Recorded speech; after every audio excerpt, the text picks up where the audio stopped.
Tiga, dua.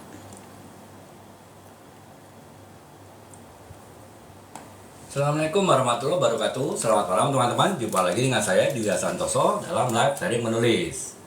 Sebelumnya mungkin ya sebelum teman-teman yang tanya ya, terutama teman-teman yang mungkin cukup sering melihat live saya, mungkin ada yang bertanya kenapa hari ini kok saya berkostum yang berbeda ya. Biasanya kan menggunakan casual dengan pendek, kenapa sekarang menggunakan batik yang formal gitu. Jadi ya sebetulnya sih nggak ada apa-apa ya teman-temannya, itu hanya sekedar ya variasi aja lah ya. Dari biasanya saya yang menggunakan busana kasual gitu, sekarang agak formal gitu. Walaupun sebetulnya kalau dihubung-hubungkan ya juga ada hubungannya juga ya teman-teman, walaupun ya saya nggak terlalu ingin menghubungkannya gitu. Jadi ya agak berbeda dengan live saya sebelumnya ya. Untuk hari ini ada yang mungkin agak sedikit berbeda ya teman-teman. Kalau mungkin melihat display ini, mungkin ada yang sesuatu yang berbeda yang belum pernah ada di live sebelumnya. Kalau teman-teman cukup sering melihat live saya gitu, yaitu ya teman-teman bisa lihat di display ya, ini ada buku kampanye pemasaran ya. Jadi dengan desain menggunakan AI. Jadi ini adalah sebetulnya buku baru saya teman-teman ya, alhamdulillah baru launching ya di bulan ini.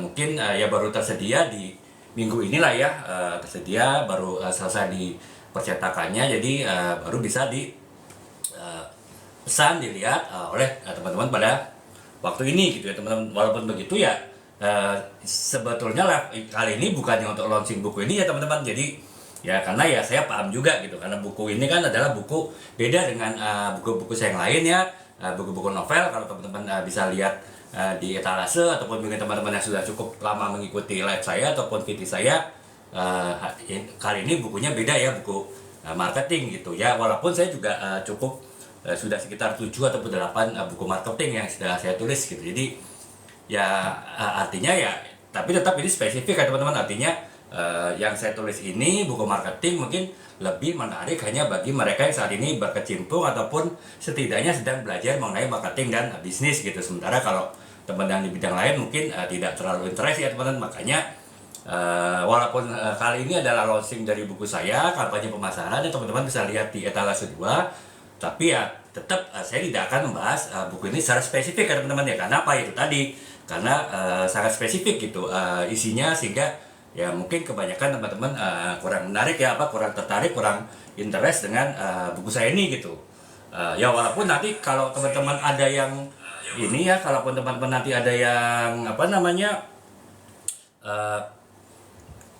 melihat bahwa perlu juga kita membahas buku ini, ya nggak ada salahnya juga akan saya bahas ya teman-teman. Tapi itu nanti ya, itu tergantung dari teman-teman. Kalau ada yang berminat untuk membahas buku ini secara spesifik, mungkin kita akan bisa lakukan sesi terbatas ya teman-teman, sesi terbatas yang membahas mengenai buku ini gitu. Nah tapi ya karena belum ada teman-teman yang menyatakan itu ya, untuk kali ini saya lebih kepada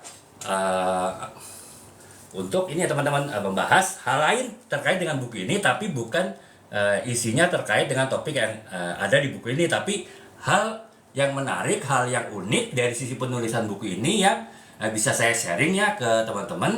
Dan itu tidak spesifik mengenai pengetahuan marketing tertentu ataupun pengetahuan bisnis tertentu yang teman-teman perlu pahami gitu. Tapi ini adalah pengetahuan umum, wawasan umum yang teman-teman mungkin secara umum, walaupun bukan di bidang marketing, di bidang bisnis itu mungkin perlu tahu ya.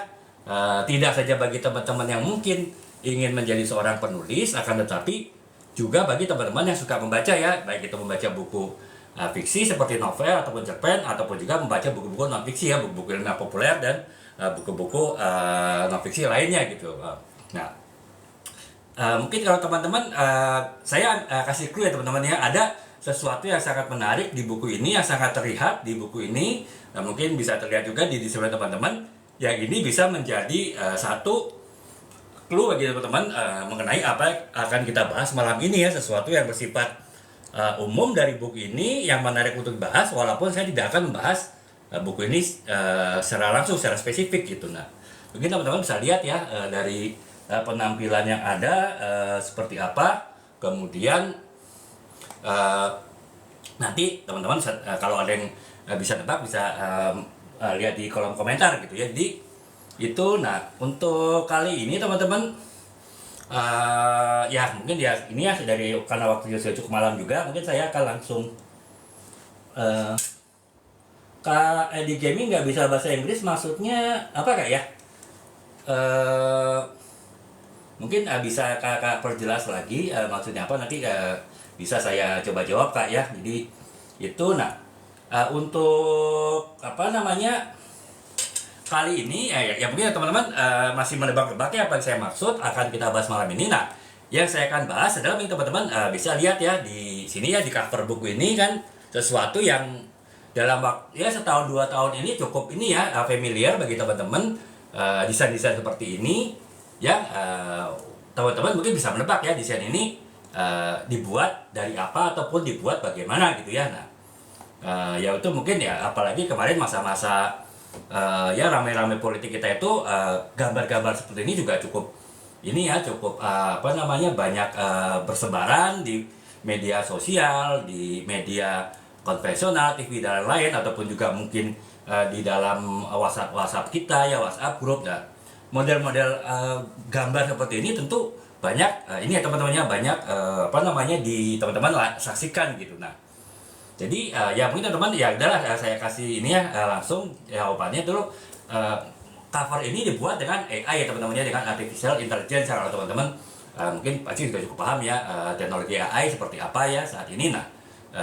Nah, buku ini pun juga mengadopsi teknologi AI ya. Dalam hal ini adalah ya setidaknya bagi saya ini buku pertama saya yang menggunakan cover AI gitu. Walaupun mungkin ada juga buku-buku lain yang saat ini sudah juga menggunakan AI gitu. Nah, akan tetapi saya tidak akan bahas mengenai desain ini ya, karena desain ini lebih kepada urusan desain grafis ya, lebih sifatnya kepada unsur kreatif gitu. Saya akan tetap fokus kepada pembahasan mengenai menulis gitu ya, karena ya memang judul dari live ini kan adalah sharing menulis gitu. Berarti ya teman-teman bisa apa namanya ini ya melihat bahwa yang kita bahas adalah mengenai sharing menulis gitu. Nah, karena itu saya tidak akan bahas AI untuk ini ya teman-temannya, untuk saya tidak akan membahas AI mengenai persoalan ini ya teman-teman, mengenai persoalan bagaimana cover ini dibuat ya, bagaimana cover ini dibuat dengan AI. Tapi saya juga akan membahas AI tapi dalam hal yang lebih terkait dengan pembahasan live kita ini, yaitu karena kita membahas sharing menulis. Nah, yang akan kita bahas adalah bagaimana dampak ataupun pengaruh AI dalam penulisan gitu. Dan terus terang teman-teman ya, buku ini adalah buku pertama saya yang saya buat dengan dibantu oleh asisten ya. Kalau dulu biasanya asisten saya membuat buku itu didominasi oleh Mbah Google gitu ya. Jadi saya banyak googling, terutama kalau buku-buku ini ya, buku-buku non-fiksi. Kalau novel saya tentu lebih mengandalkan imajinasi, ide dari pemikiran saya sendiri. Akan tetapi kalau buku-buku non-fiksi, karena kita basisnya data, basisnya fakta, basisnya informasi, kan pasti harus mencari sumber referensi dari luar. Nah, kemarin saya lebih banyak mengandalkan kepada Mbak Google, selain juga mengandalkan kepada pengetahuan yang ada di dalam pemikiran saya teman-teman ya. Karena ya saya ceritakan, saya ini kan sudah 20 tahun ya di bidang marketing, dan kebetulan juga S1 S2 saya juga relevan dengan marketing, dan saya sudah meniti karir di marketingnya dari posisi awal ya, entry level staff sampai dengan senior manajemen gitu, sehingga cukup banyak knowledge, pengetahuan, experience, pengalaman, dan juga hal-hal yang terkait dengan marketing yang sudah ada di kepala saya. Nah, jadi saya lebih banyak mengkolaps antara pengalaman dan pengetahuan yang saya miliki dengan Mbah Googling tadi ya, dengan dibantu oleh Mbah Googling gitu. Dan ya tentu juga dibantu oleh buku-buku ya, saya banyak membaca buku marketing yang itu bisa menambah wawasan saya dalam menulis buku marketing. Nah, kali ini ya teman-teman, karena buku ini adalah buku pertama yang saya dibantu oleh ini ya, oleh AI ya, oleh terutama ChatGPT ya, ChatGPT 3,5 dan ChatGPT 4. Jadi tugas dari si Mbah Google tadi relatif lebih berkurang gitu ya. Saya lebih banyak kolaps dengan dengan AI ya, walaupun tetap saya juga masih mencari informasi dari Mbak Google gitu. Dan yang pasti adalah sumber referensi utama saya adalah di pemikiran saya ya, pengalaman saya 20 tahun di bidang marketing, yaitu yang saya tuangkan dalam bentuk-bentuk buku marketing seperti ini gitu. Jadi itu ya teman-teman, bentuk kolaborasi saya pertama kali menulis dengan AI gitu ya. Oleh sebab itu teman-teman, karena ini adalah buku pertama saya yang dibantu oleh asisten bernama AI, yang sebelumnya asisten saya bernama Mbak Google, dan juga ya Mbak Google lah ya, dan juga mungkin buku-buku referensi tambahan ya, buku-buku cetak yang saya perlukan. Nah, kali ini saya mengandalkan kepada pengetahuan saya sendiri sebagai sumber informasi utama, dan juga dari AI dan dari buku-buku cetak yang saya baca ya teman-teman. Nah, oleh sebab itu teman-teman, untuk pembahasan malam ini ya kita akan membahas ini ya teman-teman, membahas hal yang akan di masa depan saya yakin akan berubah ya. Mungkin tidak akan menggantikan cara si penulis itu menulis gitu, akan tetapi setidaknya akan merubah cara berpikir, ataupun juga merubah cara seorang penulis itu mencari informasi, ide tambahan untuk tulisannya ya, yaitu dengan dibantu oleh AI gitu. Nah, oleh sebab itu teman-teman, terkait dengan launching buku saya ini, kampanye pemasaran, dan juga dengan ini adalah buku pertama saya yang menggunakan kerjasama ataupun collab dengan asisten AI. Nah, untuk pembahasan malam ini kita akan membahas sesuatu yang bagi penulis mungkin bisa menimbulkan menimbulkan ngeri-ngeri sedap, menimbulkan harap-harap cemas di masa depan gitu. Adalah bagaimana seorang penulis itu bisa bertahan di masa depan terkait dengan dari perkembangan teknologi yang disebut AI. Apalagi adanya AI yang khusus untuk terkait dengan dunia terus menulis ya, yang kita sebut sebagai AI writing gitu ya, artificial intelligence writing gitu. Nah, oleh sebab itu teman-teman, untuk malam ini kita akan bahas mengenai AI writing, peluang atau ancaman bagi penulis gitu ya. Selain saya memperoleh informasi yang akan saya bahas dalam live hari ini dan besok mengenai AI writing itu dari sumber-sumber lain ya, dari riset kecil saya dengan Mbak Google, dengan AI sendiri, dan juga dengan pengetahuan yang saya miliki, itu juga berdasarkan pengalaman saya launching buku ini teman-teman ya, buku pertama saya yang bekerja sama dengan AI gitu ya. Mungkin saya nanti akan jelaskan di bagian akhir pembahasan live ini, mungkin di besok ya, karena saya akan 2 hari bahas mengenai AI writing, itu bagaimana cara saya mengkolaborasi kerjasama dengan AI untuk menulis buku saya ini gitu, suatu buku yang ditulis dengan dibantu oleh AI writing. Dalam hal ini adalah ChatGPT ya, baik ChatGPT 2.5 ataupun juga ChatGPT 4 gitu. Nah, jadi itu ya teman-teman, kurang lebih hal yang kita bahas dalam dalam malam ini adalah AI writing, peluang atau ancaman gitu ya. Jadi itu. Nah, sebelum kita membahas mengenai AI writing, kita akan bahas dulu mengenai AI itu sendiri ya teman-teman ya. Apa yang dimaksud dengan artificial intelligence gitu, dimana artificial intelligence itu sendiri adalah sesuatu yang sudah cukup lama berkembang, dan bahkan dalam dekade 10 tahun terakhir ini sudah berkembang sangat pesat, dan bahkan tanda petik sudah menimbulkan, yaitu tadi ya, harap-harap cemas, menimbulkan ngeri-ngeri sedap bagi beberapa profesi gitu ya, dimana profesi tersebut mungkin di masa depan setidaknya harus berbagi antara pelaku profesi tersebut dengan AI, ataupun bahkan mungkin tanda petik ada yang khawatir bahwa justru di masa depan mereka akan tersisihkan ataupun digantikan oleh AI itu sendiri gitu. Jadi ya, terutama mungkin yang saat ini cukup ketar-ketir adalah dunia desain ya teman-teman ya. Contohnya adalah ini teman-teman, ini adalah cover yang dibuat dengan AI ya, dengan AI generator, walaupun tetap ada sentuhan desain grafis juga, tapi lebih minimalis lah ya. Jadi dominan dari cover ini didesain dengan menggunakan AI generator gitu. Nah, itu salah satu contoh ya, bahwa mungkin di masa depan ilustrator cover buku ya tanda petik akan terancam ya, karena untuk saat ini saja sudah bisa membuat sebuah buku, cover buku, desain buku dengan mengandalkan AI gitu. Nah, jadi itu, nah kemudian, nah jadi itu ya teman-teman ya. Nah sekarang kita akan mulai dari sejarah AI itu sendiri gitu. Jadi nanti akan kita bahas lagi sejarah AI writing, karena AI writing sendiri itu tentu tidak terlepas dari ini ya, tidak terlepas dari perkembangan AI gitu ya. Jadi di mana perkembangan AI itu akan mempengaruhi AI writing gitu. Nah, untuk sejarah AI, istilah artificial intelligence atau AI itu sebetulnya sudah cukup lama muncul ya teman-teman. Walaupun saya yakin mungkin teman-teman baru mulai tanda petik familiar, mulai tanda petik concern dengan istilah AI itu 10 tahunan terakhir ya. Jujur ya teman-teman, saya pun juga seperti itu gitu ya. Baru ya 5 tahunan ini saya mulai mulai concern dengan istilah AI.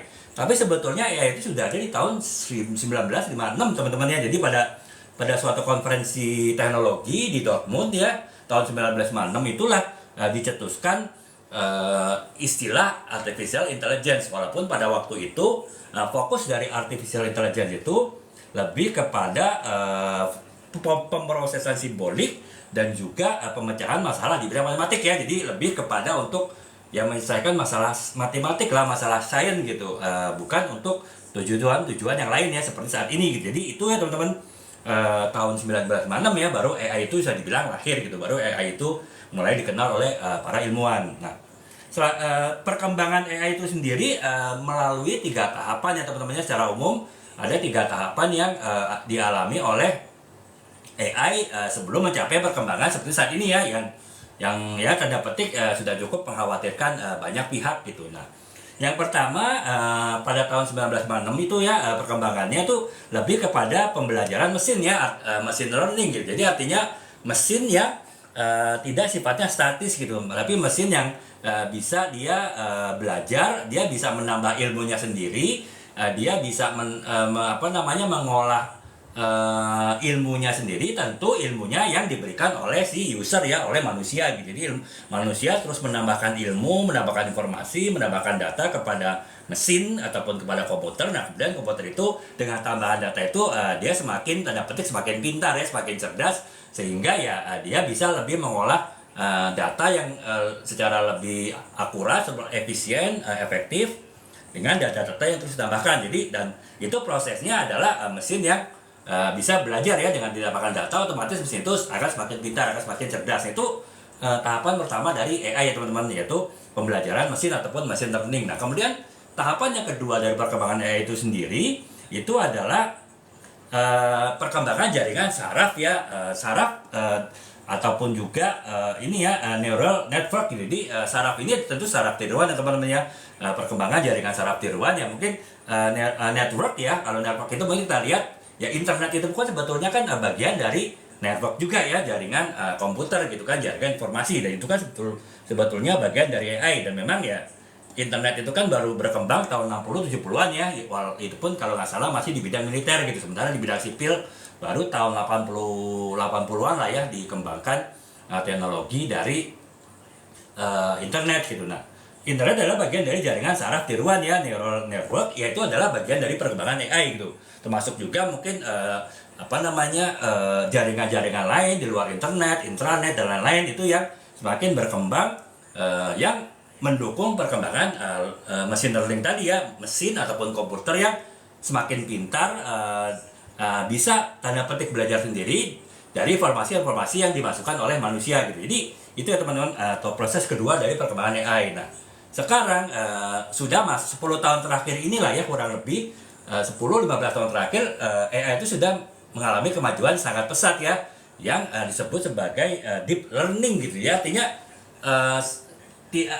si mesin itu tadi, komputer tadi, AI tadi sudah benar-benar bisa berpikir secara mendalam ya, seperti tanda petik layaknya manusia gitu. Jadi bukan hanya sekedar mungkin si manusianya yang memasukkan mungkin program-program tambahan, memasukkan informasi tambahan, sehingga makin lama si komputer, si mesin tadi makin pintar, tapi mesinnya tuh bisa berpikir sendiri gitu ya. Jadi manusia cukup memberikan bahan-bahan, informasi, data tertentu, kemudian memberikan program-program pengolahan data dan informasi tadi kepada mesin tersebut, dan mesin tadi itu bisa misalnya memilih menggunakan program-program mana yang dipergunakan untuk mengolah data ataupun informasi yang diminta oleh user, yang diminta oleh manusia gitu. Jadi dan semakin lama semakin pintar sendiri, belajar sendiri, dan akhirnya dia bisa berpikir sendiri ya walaupun saya bilang tadi tetap si mesin tadi ya dia berpikir dari informasi yang dimasukkan oleh manusia ya, tapi setidaknya dia sudah bisa tanda petik berpikir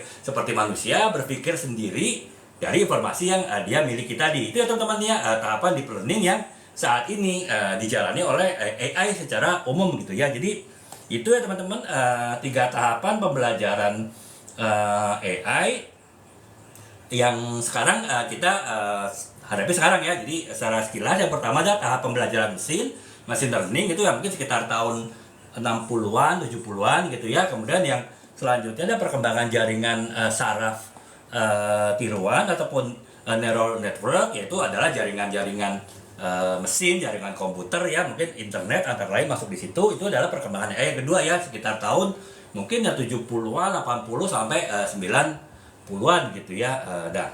Selanjutnya adalah tahapan yang saat ini sedang dijalani ya, 10-15 tahun terakhir ya, tahun 2010 sampai saat ini, itu adalah tahapan deep learning, di mana si mesin tadi sudah bisa berpikir sendiri ya, dengan segala macam tools, program, dengan segala macam informasi yang diberikan, dia sudah bisa mengolah data-data tersebut, dan bahkan mengkombinasikan tools alat-alat yang dipergunakan oleh manusia tadi untuk mengolah data tadi, program-program yang dibuat manusia tadi itu bisa dimodifikasi dan diolah sendiri oleh mesinnya. Jadi itu ya teman-teman, tahapan dari deep learning gitu. Nah selanjutnya adalah jadi itu teman-teman, mungkin sekilas ya saya ulangin lagi ya, tahun 50-an sampai tahun 70-an itu adalah dasar-dasar perkembangan AI ya. Saya bilang tadi machine learning itu adalah tahapan dari perkembangan AI. Kemudian tahun 80 sampai 90-an itu adalah perkembangan yang saya bilang tadi ya, perkembangan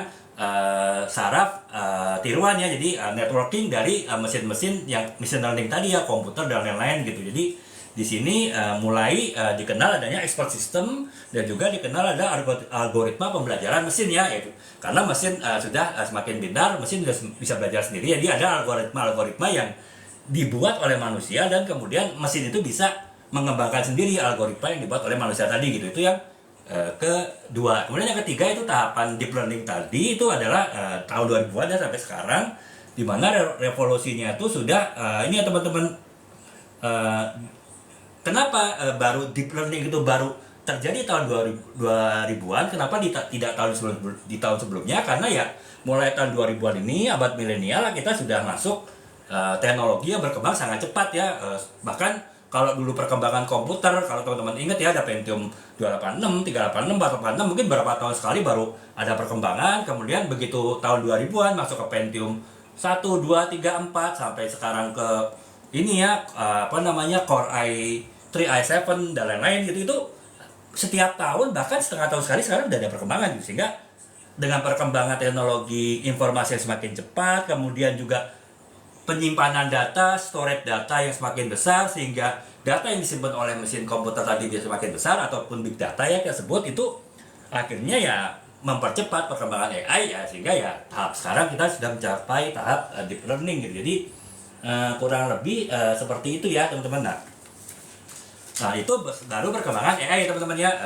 Ya seperti saya bilang tadi ya, kita tidak akan membahas mengenai AI di dalam pembahasan kita kali ini ya, karena kan pembahasan kita adalah mengenai dunia tulis menulis ya, mengenai sharing menulis. Makanya saya bahas ya, tetap walaupun kita akan membahas AI malam ini ya, lagi-lagi karena ini adalah ya, kalau teman-teman lihat ya, ini buku terbaru saya, di covernya dibuat dengan AI ya, desain AI. Tapi tidak hanya cover yang dibuat AI, tapi ketika dalam proses pembuatan buku ini pun saya juga dibantu asisten ya, yang namanya AI gitu. Jadi AI itu juga sangat berguna dalam penulisan gitu ya, yang itu dikenal sebagai AI writing gitu. Dan ya karena itu teman-teman, karena saya tadi awal yang menjelaskan mengenai AI, kali ini saya akan menjelaskan mengenai AI writing ya, di mana AI writing itu tadi nanti itu juga terkait dengan perkembangan AI yang ada yang saya bilang tadi dari tahun 50-an sampai di tahun 2000-an sekarang ini ya, sampai dengan tahun sekarang gitu. Nah, AI berbeda dengan perkembangan AI yang sudah dimulai dari tahun 50-an, kemudian tahap kedua tahun 80 90-an, tahun 2000-an tahap ketiga deep learning. Perkembangan AI writing itu baru terjadi ketika perkembangan AI sudah masuk ke dalam tahap deep learning ya. Karena apa? Ya karena deep learning tadi, tahap deep learning itu kan benar-benar harus mengandalkan kemampuan teknologi komputer yang pesat ya, yang itu terjadi mulai tahun 2000-an dan juga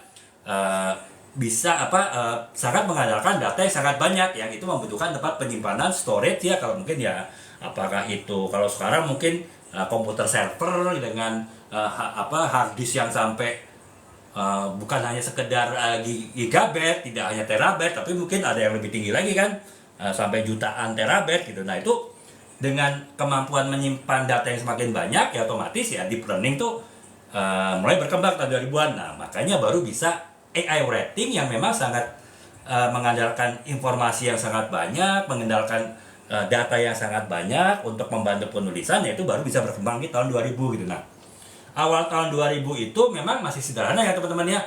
Dikala AI itu sudah mulai berkembang pesat di tahun 2000, AI writing baru mulai berkembang di tahun 2000 dengan algoritma yang sederhana gitu ya. Jadi lebih kepada fungsi-fungsi penulisannya itu lebih kepada ini ya, untuk perbaikan dari kalimat, perbaikan dari kata. Jadi misalnya kita menulis satu kalimat, kemudian nanti kita serahkan ke AI writing. AI writing itu akan menambahkan kalau ada kalimat yang kurang pas, ada kalimat yang mungkin secara struktur bahasanya, kalau teman-teman ingat ya waktu kita SMA dulu, bahasa Indonesia ada subjek, predikat, objek, keterangan, itu SPOK-nya itu tadi kurang, itu akan dilengkapi oleh si AI writing ya. Tahun 2000 itu masih algoritma sederhana seperti itu, masih lebih kepada perbaikan kata gitu. Nah, kemajuan pesat itu ya baru di tahun 2010 ya teman-teman, di mana waktu itu ada yang dikenal NLP ya. NLP itu Natural Language Natural Language Program. Nah itu baru muncul di tahun 2010 lah ya. Dan NLP itulah yang kemudian membuat si AI writing tadi berkembang semakin pesat ya. Jadi tidak hanya sekedar mengedit kata saja, mengedit kalimat saja, tapi kemampuannya itu juga sudah bisa membuat kalimat sendiri ya. Jadi dia sudah bisa membuat kalimat karena itu tadi ya, dengan natural language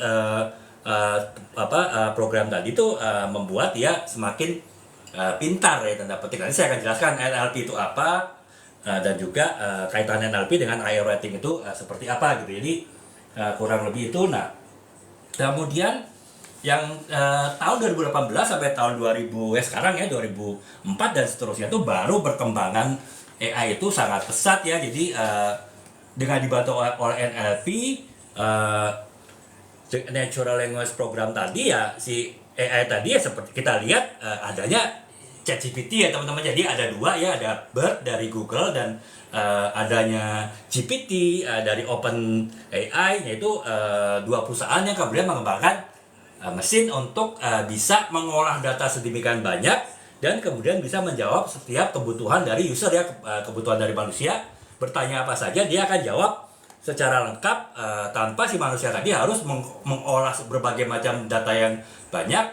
Sudah tersedia secara secara matang ya, informasi yang diperlukan gitu ya. Beda kalau kita zaman dulu dengan Mbah Google kan. Mbah Google itu ya kita mencari informasi tertentu, nanti Mbah Google akan mengasih pilihan website yang sesuai dengan yang kita butuhkan. Nanti kita harus membuka websitenya satu-satu, kita baca satu-satu websitenya, kemudian kita simpulkan setiap isi website, kemudian kita coba gabungkan dalam bentuk tulisan. Itu kan proses yang cukup panjang ya. Itu saya alami ya teman-teman sebelum saya menulis buku ini. Ketika saya menulis buku-buku marketing dan buku-buku bisnis, buku-buku non fiksi, yaitu prosesnya seperti itu ya, cukup takes time juga gitu ya. Makanya saya bilang tadi itu dibantu oleh ya tadi 20 tahun saya di marketing sampai ke positional management, sehingga banyak informasi yang itu sudah ada di otak saya ya. Sehingga ya sambil saya mencari data dari Mbah Google dengan proses yang panjang tadi, wawasan yang sudah saya punya tadi itu akan memudahkan saya dalam itu tadi ya, tidak perlu tergantung sepenuhnya kepada Google gitu kan. Jadi Google itu lebih kepada pelengkap dari yang saya ketahui gitu. Karena itu tadi ya, untuk googling aja cukup lama, membaca setiap website cukup lama, kemudian mensimpulkan isi website juga cukup lama, dan kemudian menggabungkan, menganalisis, menjadikan satu tulisan dari berbagai sesuatu ya, apalagi ya cukup lama lagi ya. Belum lagi kalau ada kegiatan lain gitu kan. Kalau saya kerja gitu, teman-teman yang mungkin kuliah ya, itu cukup tentu cukup menyita waktu juga ya, untuk teman-teman bisa ini gitu, bisa mempelajari menggunakan Google ya. Nah, itu sekarang dipangkas ya teman-temannya. Kita tidak perlu harus membuka semua website, membaca semua website yang terkait dengan yang kita butuhkan. Tidak perlu juga kita harus menyimpulkan masing-masing isi website dan kemudian menggabungkan beberapa website dalam satu tulisan.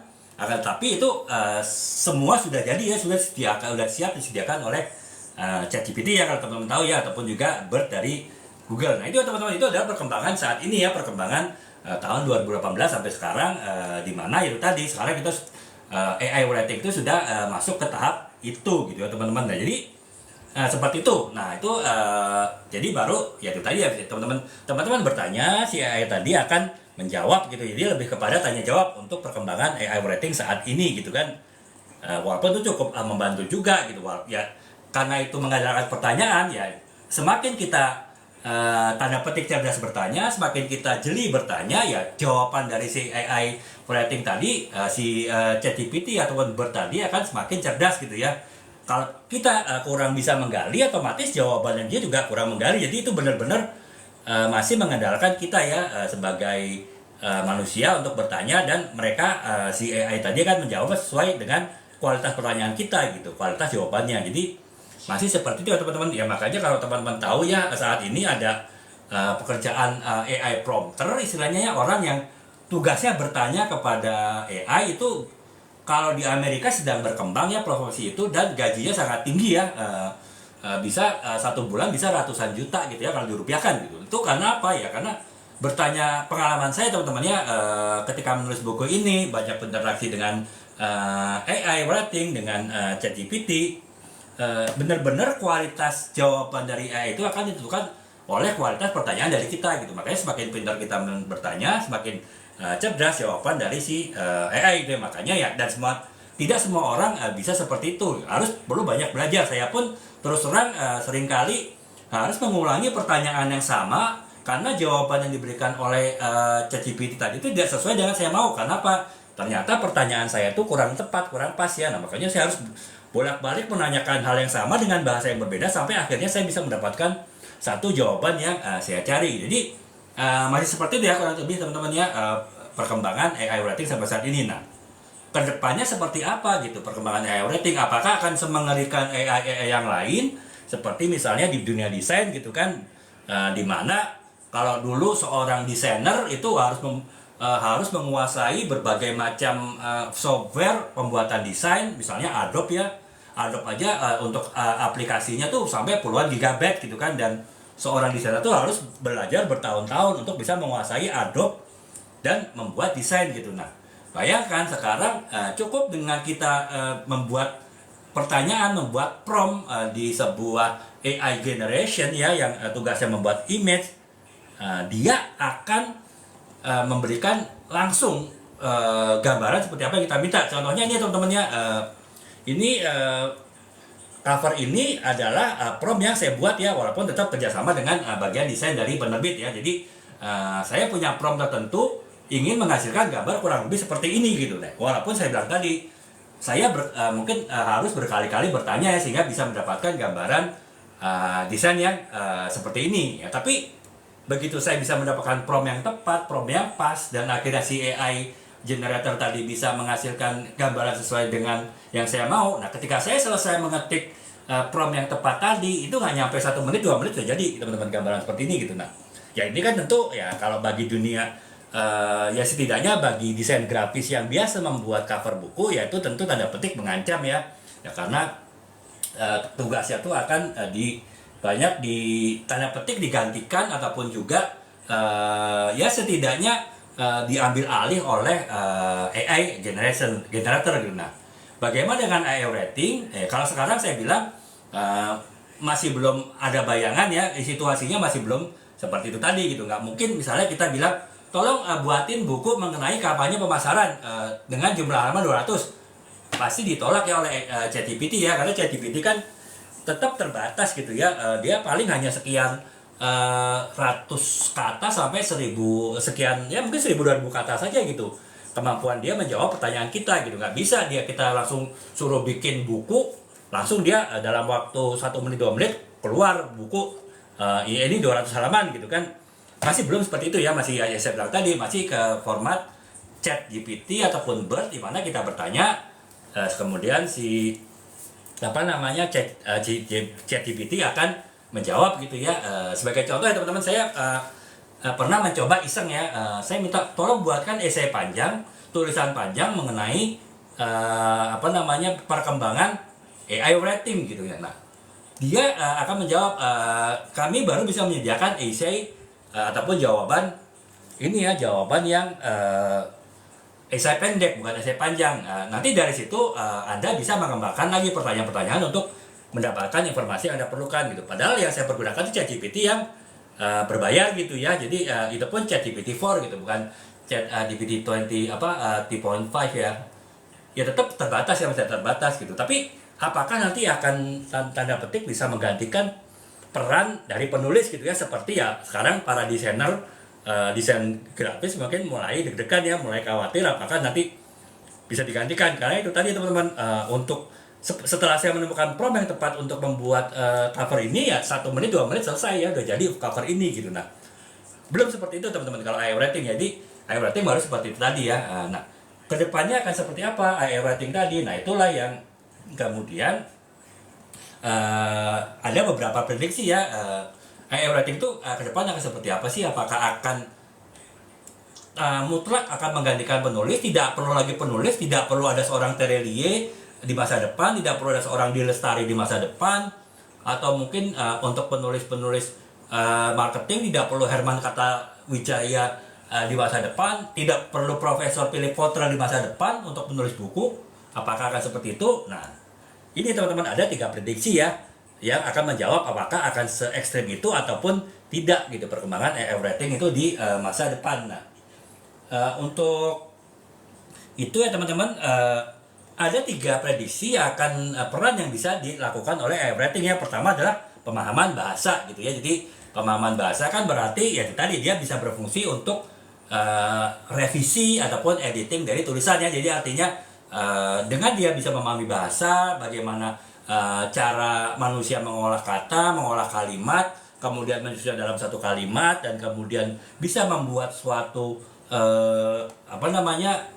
suatu karya tulis yang bisa dipahamin ya, otomatis dia bisa melakukan revisi ya. Jadi kita misalnya sebagai penulis sudah menulis yang selama ini mungkin ketika kita mau edit atau revisi kita harus kita lakukan sendiri, kita pikirkan sendiri. Sekarang kita bisa berbagi tugas dengan ini ya, dengan AI writing gitu. Jadi itulah makanya pemahaman bahasa itu adalah salah satu kemampuan yang akan berkembang dari AI writing di masa depan.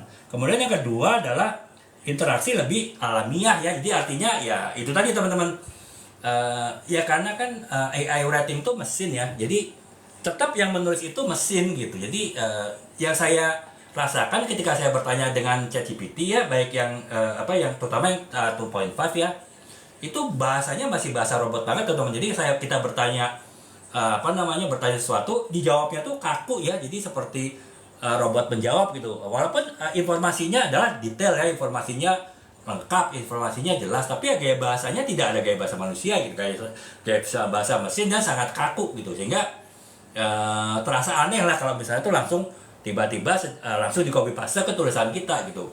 Kita tetap perlu menulis ulang dari kalimat yang dibuat oleh ChatGPT tadi, walaupun itu ini ya teman-teman, ya mungkin ya lagi-lagi makan waktu ya, tapi setidaknya kan kita informasinya kita udah dapat ya, jadi kita mungkin lebih membuat tulisan itu lebih humanis ya, lebih alamiah gitu. Nah, kedepannya diharapkan si ChatGPT itu bisa menulis sealamiah manusia menulis gitu ya dengan bahasa yang fleksibel, bahasa yang lentur, bahasa yang humanis itu kedepannya kan seperti itu. Walaupun nanti di akhir pembahasan saya akan jelaskan bahwa untuk karya non fiksi seperti novel tuh sampai sekarang masih sangat perdebatan yang sangat kuat ya. Apakah nanti bisa kedepannya entah berapa puluh tahun lagi, berapa ratus tahun lagi ChatGPT itu bisa menulis novel gitu ya. Karena ya itu tadi novel itu sangat penuh dengan sentuhan emosional kemanusiaan yang itu tidak dimiliki oleh mesinnya, tidak dimiliki oleh komputer gitu. Beda dengan tulisan karya-karya non fiksi ya seperti buku-buku ilmiah, buku-buku ilmiah populer seperti yang saya tulis ini kan buku marketing gitu itu mungkin masih bisa gitu ya. Tapi setidaknya bahasanya akan lebih alamiah ya, bahasanya lebih manusiawi lah ya. Ya setidaknya kalau teman-teman mungkin pernah mencoba ChatGPT 2.5 kemudian ChatGPT 4.0 itu saya merasakan udah beda teman-teman ya. Bahasa ChatGPT 3.5 itu masih sangat kaku sekali gitu. Masih pendek-pendek dan malah saya kadang tidak jelas maksudnya apa. Nah, di ChatGPT 4.0 ini itu sudah cukup ini yang luas ya, walaupun saya bilang masih tetap bahasa mesin tapi sudah cukup luas juga dan kata-katanya sudah tidak pendek-pendek lagi ya, sudah cukup panjang sehingga dia bisa membuat dalam satu kalimat itu beberapa informasi gitu, nggak hanya satu kalimat satu informasi ya, jadi lebih ke situ gitu. Nah, jadi itu ya teman-teman, masa depan yang AI writing adalah dia juga bisa interaksi lebih alamiah ya nantinya ke depannya, termasuk interaksi kok nanti dengan penulis ya, dalam penulis membuat prompt mungkin kalau sekarang promptnya harus benar-benar sesuai atau apa pertanyaan dari kita harus benar-benar yang sesuai baru bisa memberikan jawaban yang cerdas. Tapi mungkin kalau di masa depan dengan pertanyaan yang tidak terlalu detail, dengan pertanyaan yang tidak terlalu tanda petik tidak terlalu cerdas pun si ChatGPT bisa memberi jawaban yang cerdas juga gitu. Jadi itu. Nah kemudian yang ketiga adalah penulisan kreatif ya, yaitu saya bilang tadi dengan kemampuan dia tadi untuk memahami bahasa, kemampuan dia untuk berinteraksi lebih alamiah, dia akan lebih kreatif ya, kreatif membuat kata yang menarik dibaca, membuat kata yang lebih humanis, kata yang mungkin ada sentuhan emosional gitu ya.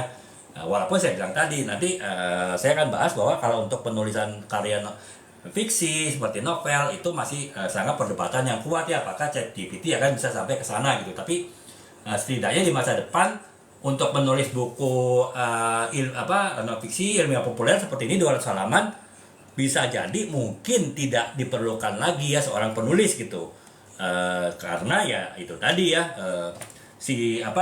dia sudah bisa menulis panjang dan dengan bahasa yang manusiawi mungkin gitu ya. Jadi itu teman-teman, prediksi ke masa depan dari AI writing itu kurang lebih yang ada 3 ya, bisa memahami bahasa, kemudian yang kedua adalah interaksi yang lebih alamiah, artinya lebih natural, mungkin dia bisa lebih memahami maksud pertanyaan manusia dan juga dia bisa memberikan jawaban dengan bahasa yang lebih humanis ya, dengan bahasa yang lebih manusiawi, bukan bahasa mesin gitu kan. Dan yang ketiga adalah dia bisa mungkin nanti ke depan bisa menulis kreatif ya, ya tentu ada batasan tertentu gitu. Nah jadi itu teman-teman, kurang lebih perkembangan AI writing ke depan tuh akan seperti apa ya. Nah ini kita baru seperempat pembahasan kita, seperlima pembahasan kita malam ini ya teman-teman. Terus terang jam 10 saya ada kegiatan lainnya, jadi mungkin nanti akan saya selesaikan jam 10. Nanti ya kita lihat ya kalau misalnya sampai mana kita berhenti, kita lanjut lagi di besok ya teman-teman. Besok jam setengah 9-an saya usahakan mulai lebih cepat ya, sehingga mungkin bisa selesai jam setengah 11, mungkin bisa 2 jam pembahasan untuk menyelesaikan pembahasan mengenai AI writing ya, saya usahakan gitu. Nah sekarang dengan segala macam ini ya teman-teman, kira-kira prediksi perkembangan AI writing itu ke depan akan seperti apa. Nah peran AI writing ke depan tuh akan itu akan seperti apa sih ya. Tentu saja kalau kita ingin memahami kurang lebih AI writing itu akan seperti apa perannya, tanda petik akan seberapa jauh menggantikan peran manusia. Nah kita juga melihat dulu ya, saya bilang tadi melihat perkembangan AI-nya sendiri ya, AI secara umum gitu. Karena tadi saya jelaskan, sebelum kita memahami perkembangan sejarah AI writing, kita harus paham dulu perkembangan sejarah dari AI secara umum gitu. Nah peran AI ke depan ya, AI secara umum, artificial intelligence secara umum ke depan tuh seperti apa sih gitu ya. Nah, yang pertama adalah otomatisasi tugas-tugas rutin ya teman-teman. Jadi kan banyak ya tugas-tugas rutin itu yang bisa digantikan oleh AI ya. Ya misalnya kalau di bidang ini ya apa namanya, di bidang yang paling gampang adalah misalnya pembuatan di manufaktur ya, pembuatan mobil gitu kan. Pembuatan mobil itu kan sekarang sudah dikerjakan oleh robot gitu kan. Nah, tidak lagi oleh manusia gitu. Misalnya untuk ini apa namanya, mengangkat bodi-bodi mobil yang sudah dicetak, kemudian menggabungkannya, kemudian mengelasnya, itu kan sekarang sebagian besar sudah dikerjakan oleh mesinnya. Nah itu contohnya itu tadi teman-teman kan, tugas mengangkat besi dari mobil besi yang dicetak, kemudian digabung-gabungkan, kemudian dilas, itu kan pekerjaan yang berulang ya, pekerjaan rutin ya, yaitu yang model-model pekerjaan seperti itu bisa digantikan oleh AI di masa depan gitu ya. Mungkin nanti kalau sekarang mungkin masih ada peran manusia ya untuk membuat proses pembuatan mobil itu menjadi baik gitu. Nah mungkin nanti ke depan totally, absolutely 100% tidak ada peran manusia di situ ya, kecuali operatornya aja gitu. Jadi nggak ada lagi. Kalau sekarang kan masih tetap ya, pabrik mobil canggih seperti Mercedes-Benz atau BMW sekalipun masih ada manusia mengangkut ini ya, bodi-bodi mobil sebelum dirangkai jadi satu, masih ada manusia itu memasang komponen-komponen mesin yang sudah dicetak gitu kan. Dengan perkembangan AI ya, tugas-tugas yang otomatis dan rutin seperti itu nanti bisa jadi digantikan sepenuhnya oleh AI gitu ya. Nah, kemudian yang kedua adalah kolaborasi ya. Jadi di mana tugas AI itu tidak sepenuhnya menggantikan tugas manusia ya, peran manusia, tapi lebih kepada kolaborasi ya, lebih kepada ini apa namanya, lebih kepada kerjasama, kolaborasi antara manusia dengan AI ya. Saya bilang tadi kalau AI writing kan itu kerjasama antara penulis dengan si AI-nya, karena setidaknya sampai saat ini AI itu masih belum bisa nulis buku gitu kan. Jadi AI itu lebih memberikan informasi yang jumlahnya pun terbatas gitu, mungkin yang 1000 kata gitu kan. Sementara kalau sebuah buku yang ini saja 200 halaman mungkin jumlah katanya bisa 50.000 kata gitu kan ya. Jadi tugasnya dari si kerjasamanya adalah si penulis itu mungkin mengajukan pertanyaan yang dibutuhkan untuk bahan-bahan informasi dari buku yang ditulis. Nah tugasnya AI itu yang memberikan informasi yang dibutuhkan oleh penulis. Jadi lebih kepada kolaborasi ya, baik itu untuk jadi tadi untuk penulisan, untuk analisa data, kemudian juga untuk penelitian dan untuk pembuatan konten ya. Saya bilang ini pembuatan konten, pembuatan buku, bahkan mungkin nanti pembuatan konten TikTok sekalipun tuh bisa dikerjakan oleh AI, tentu dengan tetap di lead, di guidance, diawasi oleh manusia ya. AI itu lebih ke pembantu sebagai asisten gitu. Nah jadi itu. Nah kemudian yang ketiga adalah bidang kesehatan ya. Jadi bidang kesehatan mendiagnosis penyakit, memberikan rekomendasi perawatan tuh bisa digantikan oleh AI ya. Walaupun saya bilang tadi ya tetap harus, bukan berarti akan menggeser peran dokter ya, tapi setidaknya dia kan mungkin dari manusia dia informasi tekanan darahnya berapa, kemudian kolesterolnya berapa, gula darahnya berapa, segala macam informasi yang diperoleh dari hasil pemeriksaan alat medis seperti CT scan misalnya ya, itu kan banyak informasi yang dihasilkan oleh AI gitu. Nah itu informasi tersebut nanti bisa diolah oleh AI dan AI bisa mendiagnosis penyakitnya ini dan kemudian rekomendasi perawatannya seperti ini. Walaupun ya itu tadi perawatannya tetap dengan dokter ya, mengoperasi manusia kan pasti tetap dokter, tapi setidaknya dokter itu bisa lebih presisi memperkirakan diagnosis penyakitnya apa, sehingga ya ketika dia melakukan operasi atau tindakan-tindakan medis ya dia bisa lebih tepat ya, nggak sekedar nggak hanya kira-kira gitu, ataupun berdasarkan kemungkinan, tapi memang sudah pasti itu ditetapkan oleh AI. Jadi itu ya teman-teman, AI ke depan bisa menggantikan tugas manusia sepenuhnya yang bersifat otomatisasi dan rutin. Kemudian yang kedua itu bisa kolaborasi ya, artinya kerjasama manusia dengan AI. Dan yang ketiga adalah kalau di bidang kesehatan itu ya lebih kepada memberikan diagnosa dan juga saran, rekomendasi perawatan. Nah, tetap yang merawat itu dokter ya, jadi tidak menggantikan fungsi dokter di sini gitu. Jadi itu ya teman-teman. Nah kemudian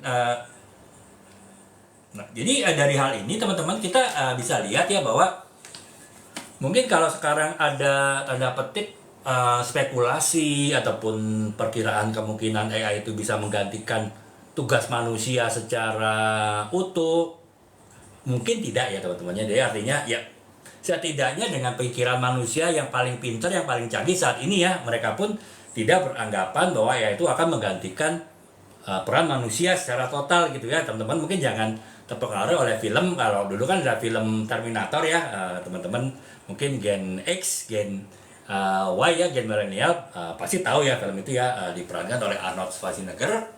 Kalau Gen Z saya kurang paham, tapi mungkin setidaknya Gen Z ada juga yang pernah nonton film itu ya. Kalau nggak salah sequelnya pun yang terakhir 10 tahun yang lalu pun ada ya, jadi mungkin masih nonton ya. Nah itu ya teman-teman jangan jangan berpikiran ya AI itu akan seperti robot di dalam Terminator yang dia benar-benar tidak saja menguasai dunia, bahkan bisa menjajah manusia ya. Justru manusia yang harus bersembunyi menjadi pemberontak melawan robot ya, melawan AI gitu. Jadi sementara AI adalah pengusaha di bumi ya yang menguasai dunia gitu. Nah, itu mungkin tidak seperti itu teman-teman ya. Kalau dari penjelasan saya tadi dan juga prediksi yang paling jauh sekalipun dari para ahli AI ya, kemungkinan peran manusia yang akan digantikan ataupun perlu digantikan oleh AI itu hanya tertentu ya, saya seperti saya jelaskan tadi gitu. Yang pertama adalah beberapa pekerjaan yang rutin yang berulang dan berbahaya ya teman-teman ya, saya bilang tadi. Misalnya contohnya adalah membuat mobil gitu kan, yang sekarang ketika besi dicetak oleh mesin, kemudian diangkat oleh manusia, dirangkai lagi jadi bentuk mobil, kemudian baru dilas-las gitu kan. Ataupun juga mesin-mesin setelah dicetak kemudian di bagian komponen-komponennya disatukan lagi oleh manusia ya. Nah ke depan itu kan jadi itu cukup berbahaya ya, karena ya tentu dengan ini ya ada beban yang berat, logam, kemudian ada panas, ada resiko kesetrum segala macam, itu tetap adalah pekerjaan yang resiko penuh bagi manusia. Nah pekerjaan-pekerjaan seperti itu yang nanti akan digantikan bisa jadi sepenuhnya oleh AI ya. Bisa jadi sebuah pabrik mobil mungkin hanya ada beberapa orang saja gitu, dia bisa menghasilkan mobil ribuan unit sehari misalnya ya, karena ya semuanya dikerjakan oleh AI gitu ya. Orang-orangnya hanya mengawasi fungsi AI tadi sebagai operator gitu kan, sementara yang melakukannya di lapangan itu full sepenuhnya dilakukan oleh AI ya, karena itu tadi itu ada pekerjaan yang berulang dan beresiko tinggi gitu. Dan yang kedua adalah pekerjaan-pekerjaan yang mungkin tidak mengandalkan kreativitas, empati dan emosi manusia ya. Jadi misalnya gitu kan, kalau saya bilang tadi ya, kalau di bidang desain ya bisa jadi gitu kan teman-teman. Ini contoh adalah desain yang dibuat oleh AI generator ya, jadi tidak dibuat oleh desainer gitu. Mungkin masih bisa ya, atau untuk sebuah cover buku kan tidak perlu kreativitas yang terlalu tinggi gitu kan. Atau misalnya teman-teman yang di bidang marketing membuat poster untuk kegiatan marketing gitu, misalnya poster acara promo lebaran, promo Natal, promo akhir tahun, promo back to school, itu kan sesuatu yang rutin ya. Kalau promo Natal ya pasti ada pohon Natal, ada Santa Claus segala macam kan, gambar. Kalau promo Ramadan, promo lebaran, Idul Fitri pasti ada ketupat, ada gambar masjid, ada gambar ini gitu ya, beduk segala macam. Itu kan adalah sesuatu yang rutin ya, yang memang harus ada. Jadi kreativitas itu relatif tidak terlalu dipentingkan gitu ya. Mungkin itu bisa digantikan. Jadi nanti fungsi membuat cover buku yang tidak perlu estetika seni yang terlalu tinggi, membuat poster untuk kegiatan promosi perusahaan, itu bisa digantikan oleh AI sepenuhnya ya, karena ya tidak perlu kreativitas tinggi. Tapi untuk kegiatan-kegiatan yang perlu kreativitas tinggi ya bisa, itu tetap tidak akan digantikan oleh AI ya. Ya misalnya melukis gitu kan, seorang pelukis ketika ingin melukis kan tentu tahapannya sangat panjang ya, sehingga akhirnya membuat suatu lukisan yang masuk kategori maestro gitu ya, kategori masterpiece gitu kan. Nah itu tidak akan masuk ke situ AI gitu ya. Jadi kurang lebih seperti itu ya teman-teman ya, gambaran masa depan AI itu akan seperti apa ya. Jadi ya istilahnya ya janganlah berpikiran untuk terlalu negatif thinking terhadap AI ya, karena ya AI itu fungsinya adalah si AI sendiri mengatakan dia sebagai asisten gitu kan, perusahaan pembuat AI sekalipun menempatkan posisi AI itu sebagai asisten ya, sebagai paling jauh sebagai kolaborator ya, sebagai pemberi kontribusi terhadap manusia dalam melakukan kegiatannya gitu. Makanya ya dalam bidang tulis menulis pun AI writing pun juga akan seperti itu ya, tidak akan menggantikan sepenuhnya fungsi dari penulis ya. Itu ya terus ini saya dapat dari ketika saya membuat buku ini teman-teman ya.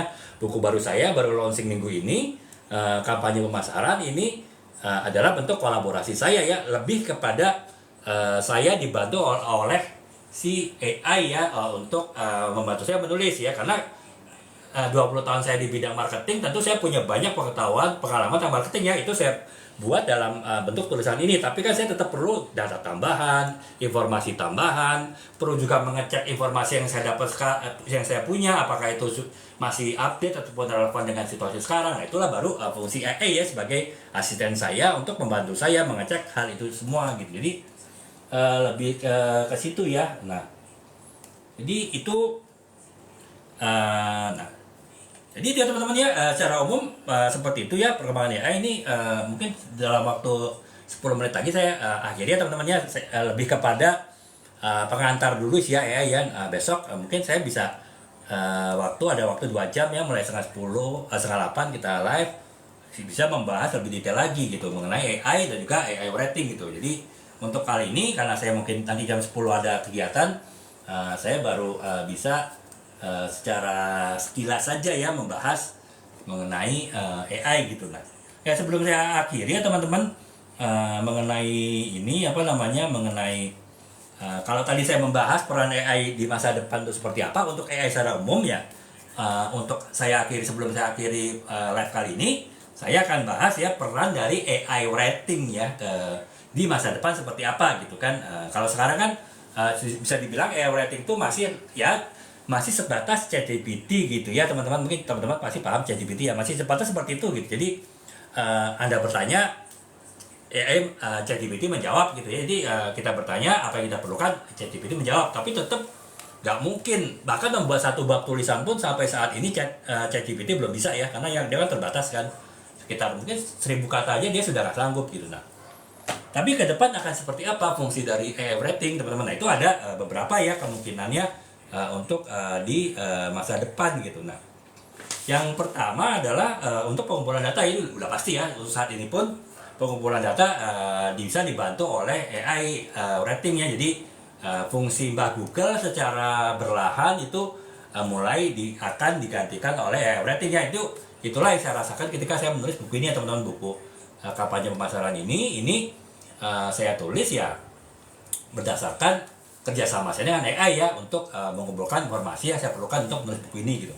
Kemudian yang kedua adalah pelatihan model ya. Jadi dia bisa melatih untuk menggunakan data yang dipergunakan gitu. Jadi ya kalau kita lihat fungsi ChatGPT kan, ChatGPT itu sebetulnya dia mengumpulkan informasi ya sekian banyak dari yang dimasukkan oleh si pembuat ChatGPT tadi ya, OpenAI. Dia memasukkan informasinya ke mesin AI itu, kemudian sehingga bisa menjawab pertanyaan-pertanyaan dari manusia, terbatas kepada informasi yang sudah dimasukkan ke dalam mesin tadi.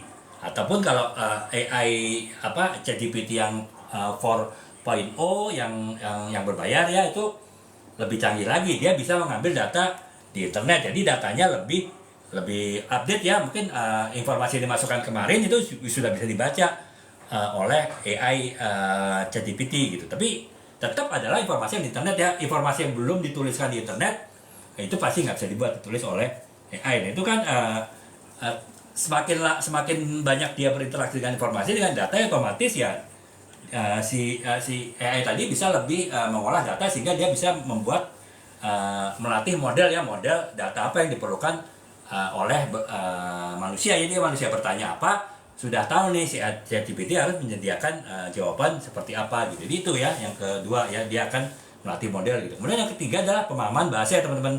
Jadi saya bilang tadi dia NLP, Natural Language Program, itu adalah suatu program untuk membantu AI untuk mengenali grammar, gaya bahasa, mengenali sintaksis dan juga nuansa emosi dalam teks ya. Walaupun saya bilang tadi emosi dalam teks itu masih terbatas ya, tetap manusia sampai saat ini dia bisa dikalahkan oleh AI ya. AI tetap bahasa mesin, tapi setidaknya dikenalkan lah ya, dia lebih bisa memahami bahasa manusia dari sudut pandang dia sebagai komputer, sebagai mesin gitu. Nah, kemudian peran yang selanjutnya adalah pembuatan konten ya teman-teman. Jadi AI itu dapat membuat konten ya, saya bilang tadi.